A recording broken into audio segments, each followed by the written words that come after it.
So I ran across this tool today, and as I dug into it, it's really powerful. It has some great features, things that we've been looking for. So I wanted to create a quick tutorial videos to show you how to use it because I think it's something that you might want to start using right away. Some of the features in here that will be powerful that I'm going to show you is it allows you to break apart multi-page PDFs. That's awesome. We've been looking for a tool for that. It allows you to make any kind of PDF or image editable or interactive with your students, which is great. We've got some other tools we've been kind of using for that. But not only does it make it interactive, kind of like DocHub, it actually will auto-grade those interactive pieces that you create. So I'm going to show you how this works. First, you just go to teachermade.com. That's all you have to do, teachermade.com, and then create an account. It's absolutely free. It will always be free. All you have to do is put in your email address and create a password and create your account. After you do that, you're logged in, you're ready to go. There's also a sign in with Google feature, which is great. So then the first thing you do is you create a worksheet. Once you create a worksheet, you put in a title. So I'm going to put in tutorial. You can add a brief description, and then you can add your background. So this would be like, what do you want to use to begin making an interactive, editable worksheet for your kids, a digital worksheet? You can add a PDF, you can add an image, you can add a doc file. I'm going to use a PDF today because I think that's what a lot of us have. And this is great because we've been looking for a free tool for this, but if you upload a multi-page PDF, it will actually let you select which page do you want to use, page or pages. So I can select the ones I want, and that will be my digital worksheet.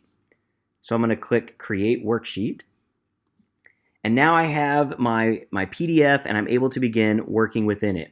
So let me show you kind of all of the tools and then how you can use that to create a pretty powerful document for your kids. All right, under File, you can always change your background if you want to change the PDF to another PDF or an image. View, you can preview as a student, really great tool, so that way you can see exactly what the kids are going to see and the tools that they have. You can zoom in if needed. Edit is just when you start adding those tools. Format, you can update the borders, but insert. And all of these are on the toolbar as well, but I'm going to show you through insert. You can add a short answer text box. Great if you want to have some short answer questions that your students can actually answer. Drop down, you can create a drop down tool and decide what choices or selections are within that drop down box. You can do a larger text box for open-ended answers. You can create matching activities. You can create true false, multiple choice, checkboxes for multi-selection.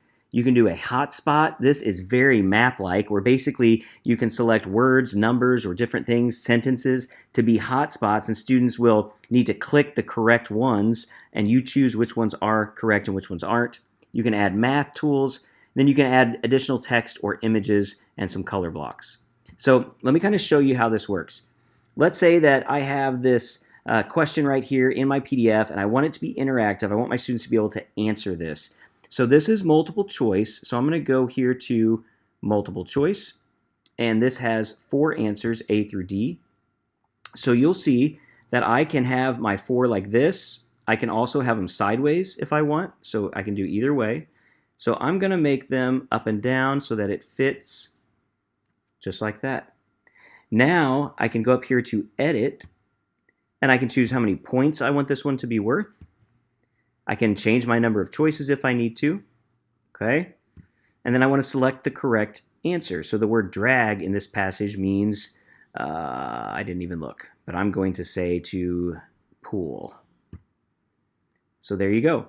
So now this will actually auto-grade when my students do this activity.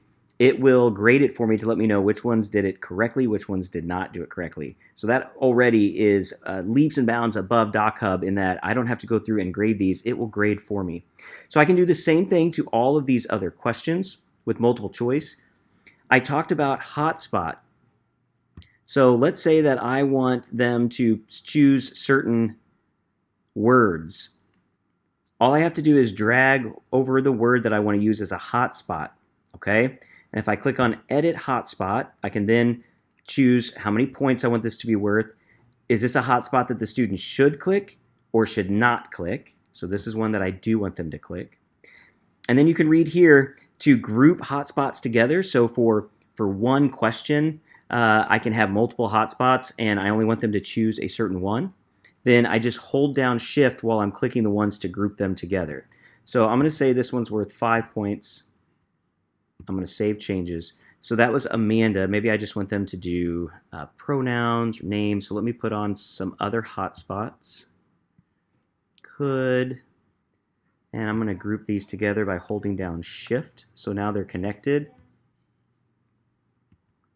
And on this one, I want to make sure that the student does not click this hotspot.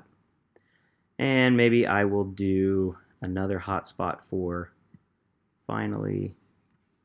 I want to make sure that one's grouped with this one. And I want them to not click finally. Maybe I want another hotspot for my vocab words.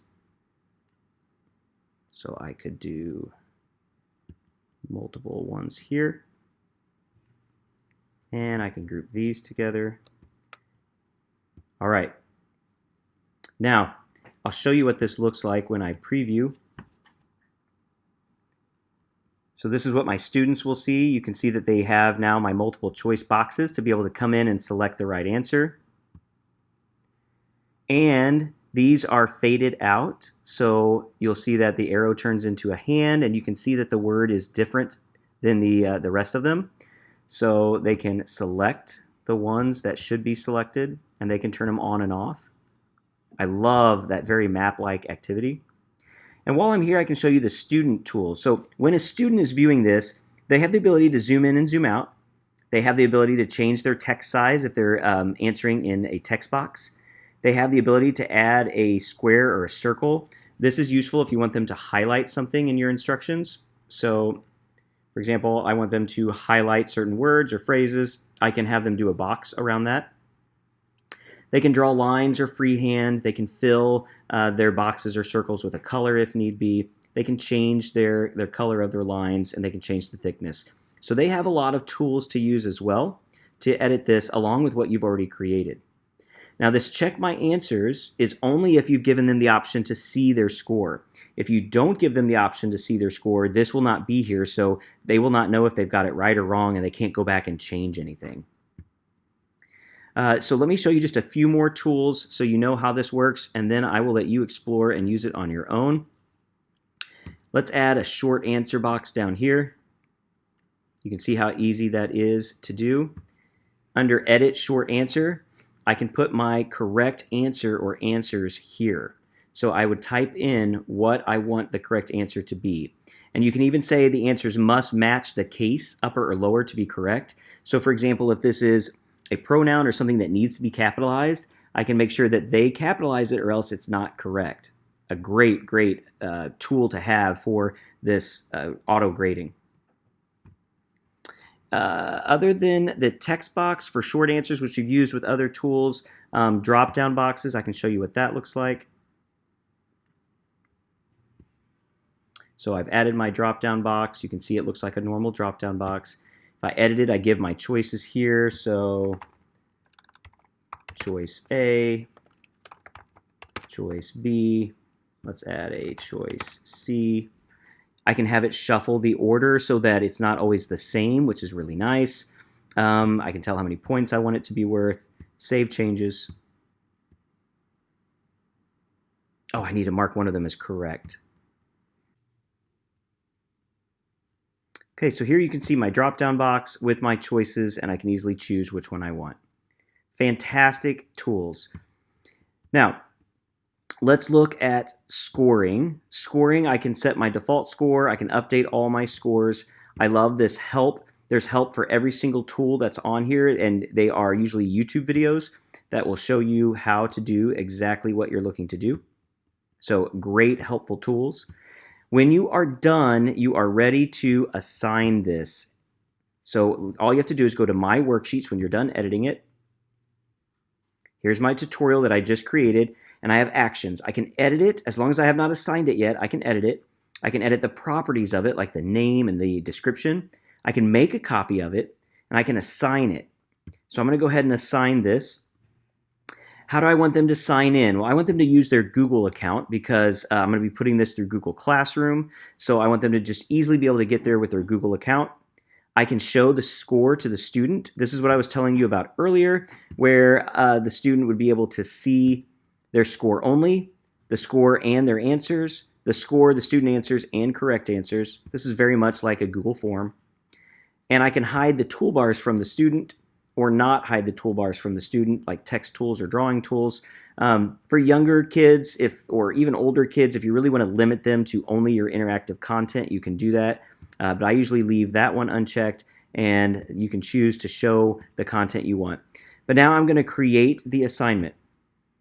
And here is the beauty. You can actually assign this directly to Google Classroom, just like our other tools. It also gives you a URL you can use, but by clicking on Share to Google Classroom, you can immediately go directly to any of your classes and put it in as you would with any other assignment. Really, really powerful tool. Some features that we just do not have in some of our other tools that we're using. So I hope you find it useful. I can put together more detailed tutorials on each one of these tools, but I wanted to give you a quick overview so you can start using it right away. Have a great day.